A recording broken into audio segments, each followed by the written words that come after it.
का एक सबसे इम्पोर्टेंट टॉपिक प्रकाश का परावर्तन की बात करते हैं। प्रकाश का परावर्तन क्या है, इसके कितने नियम हैं, इसकी भी चर्चा करेंगे। आइए हम इसे डिटेल से समझते हैं। प्रकाश का परावर्तन, सबसे पहले हम जानेंगे कि परावर्तन का मीनिंग क्या है, इस परावर्तन का अर्थ क्या होता है, इसका मीनिंग क्या है। मीनिंग के अंदर ही इसका डेफिनेशन छुपा हुआ है। परावर्तन का मतलब होता है टकराकर वापस लौटना, टकराकर वापस लौटना। यानी कि जब मान लीजिए हमारे पास कोई एक रबर का गेंद है और जैसे ही रबर का गेंद को हम किसी दीवार से टकराते हैं, गेंद क्या होती है, जाती है, उस दीवार से टकरा करके पुनः क्या होती है, वापस आ जाती है। यानी गेंद गई, दीवार से टकराई और टकरा कर क्या हो गई, वापस आ गई। इसी को तो हम लोग परावर्तन कहते हैं, इसी को क्या कहते हैं, परावर्तन कहते हैं। लेकिन हम पढ़ने जा रहे हैं प्रकाश का परावर्तन। जब प्रकाश किसी सतह से टकराएगा और टकरा करके वापस आएगा तो इस घटना को हम प्रकाश का क्या कहेंगे, परावर्तन कहेंगे। यानी प्रकाश का किसी सतह से टकराकर वापस लौटना प्रकाश का परावर्तन कहलाता है। जैसे कोई प्रकाश की किरणें आएगी और हमारे दिलों से टकराएगी और टकरा करके वापस जब चली जाएगी तो हम वहाँ कहेंगे यहाँ प्रकाश का क्या हुआ, परावर्तन हुआ। यानी कि जब प्रकाश की किरणें किसी सतह से टकराएगी और टकरा करके वापस चली जाएगी तो हम उसे क्या कहेंगे, प्रकाश का परावर्तन कहेंगे। तो परावर्तन का मीनिंग क्या हुआ, टकराकर वापस लौटना, टकराकर वापस लौटना। तो प्रकाश का परावर्तन को हम लोग सीधे सीधे कह सकते हैं कि प्रकाश की किरण का किसी सतह से टकरा करके वापस लौट जाना प्रकाश का परावर्तन कहलाता है। यहाँ तक क्लियर, डेफिनेशन क्लियर हो गया कि प्रकाश की किरण का किसी सतह से टकराकर, अगर ये सतह है, प्रकाश की किरण आएगा, आकर के टकरा करके जब वापस चला जाएगा, इसे हम प्रकाश का क्या कहेंगे, परावर्तन कहेंगे। आइए इसे हम लोग समझते हैं, डायग्राम की मदद से समझते हैं।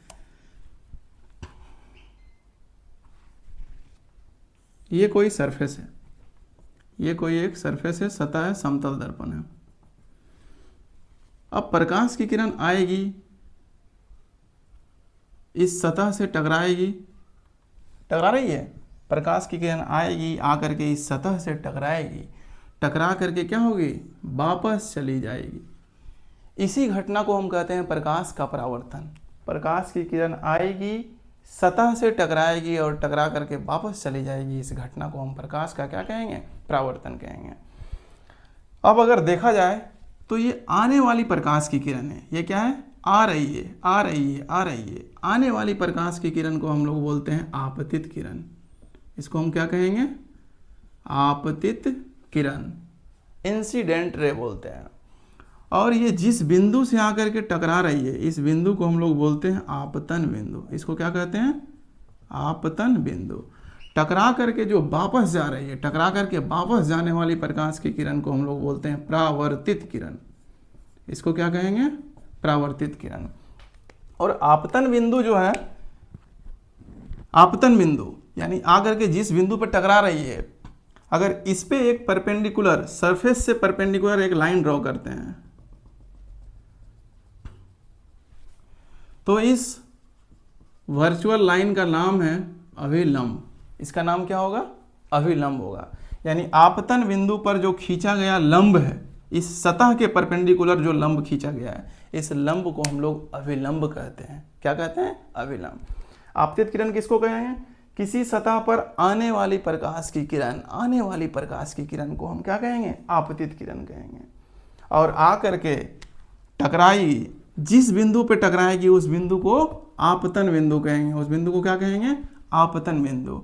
और टकराने के बाद जो वापस जाएगी इसे हम परावर्तित किरण कहेंगे। इसे क्या कहेंगे, परावर्तित किरण। और आपतन बिंदु पर जो लंब खींचा गया है, इस लंब को अभिलंब कहते हैं। क्या कहते हैं, अभिलंब कहते हैं। अब अगर देखा जाए तो ये आपतित किरण और अभिलंब, इसके बीच देख रहे हैं कुछ एंगल बन रहा है। इस एंगल को हम लोग बोलते हैं आपतन कोण। इस एंगल को क्या कहते हैं, आपतन कोण। और इसको हम लोग डिनोट करते हैं आई से। किससे डिनोट करते हैं, आई से। अभिलंब और परावर्तित किरण, अभिलंब और परावर्तित किरण, इसके बीच भी एंगल बन रहा है। इस एंगल को हम लोग बोलते हैं परावर्तन कोण। इसको क्या कहते हैं? परावर्तन कोण। ये जो एंगल बनेगा इसको हम लोग परावर्तन कोण कहेंगे। इसको हम लोग किससे डिनोट करते हैं? आर से। यही एंगल आई जो होगा इज इक्वल टू होगा एंगल आर के, यानी आपतन कोण परावर्तन कोण के बराबर होगा। यह दोनों एंगल एक दूसरे के क्या होगा? बराबर होगा। तो यहां से इसका डेफिनेशन क्लियर हो गया। आपतित किरण, किसी सतह पर आने वाली प्रकाश की किरण को आपतित किरण। आपतित किरण सतह के जिस बिंदु से टकराएगी उसे आपतन बिंदु। टकरा करके वापस जाने वाली प्रकाश की किरण को परावर्तित किरण। और आपतन बिंदु पर खींचा गया अभिलंब को आपतन बिंदु पर खींचा गया लंब को अभिलंब कहेंगे। अब आपतित किरण और अभिलंब, आपतित किरण और अभिलंब के बीच जो कोण बनेगा उसको हम लोग आपतन कोण कहेंगे। और परावर्तित किरण और अभिलंब के बीच जो कोण बनेगा उसे हम परावर्तन कोण कहेंगे। और ये आपतन कोण और परावर्तन कोण एक दूसरे के क्या होते हैं? बराबर होते हैं। तो प्रकाश के परावर्तन के अगर नियमों की बात करेंगे तो इसके दो नियम हैं। इसके कितने नियम हैं? दो नियम हैं। पहला नियम क्या होगा? पहला नियम यही है आपका, आपतन कोण परावर्तन कोण के बराबर होगा। पहला नियम कहता है आपतन कोण और परावर्तन कोण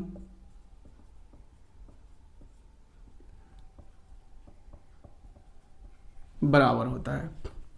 दूसरा नियम को समझिए, आपतित किरण, परावर्तित किरण और अभिलंब, आपतित किरण, परावर्तित किरण और अभिलंब, ये तीनों लाइन कहता है एक ही समतल में होता है, एक ही समतल में होता है। ये व्हाइट बोर्ड पे हम लोग तीनों लाइन को ड्रॉ किए हैं। तो व्हाइट बोर्ड क्या है आपका? एक समतल है।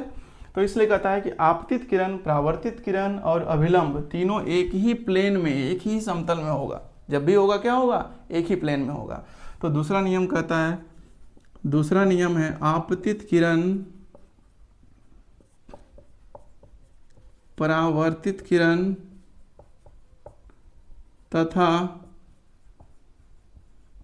अभिलंब तीनों एक ही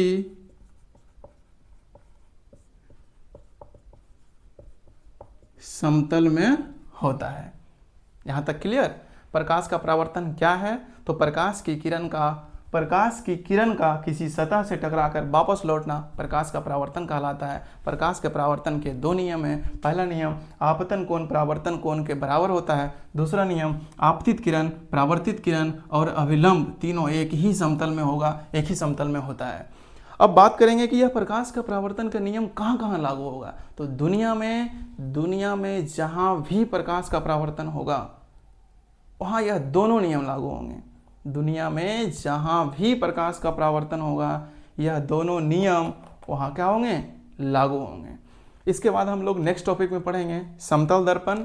और समतल दर्पण में जब प्रकाश की किरण समतल दर्पण के लंबवत पड़ेगी तो उसका परावर्तन किस प्रकार होगा, समतल दर्पण में इमेजेस किस प्रकार का बनता है, उसकी क्या विशेषताएं हैं, और उसके बाद हम लोग फिर अवतल दर्पण, उत्तल दर्पण, ये सब के बारे में पढ़ेंगे। तो आज के लिए इतना ही। अब मिलते हैं आपको नेक्स्ट टॉपिक लेकर के कल।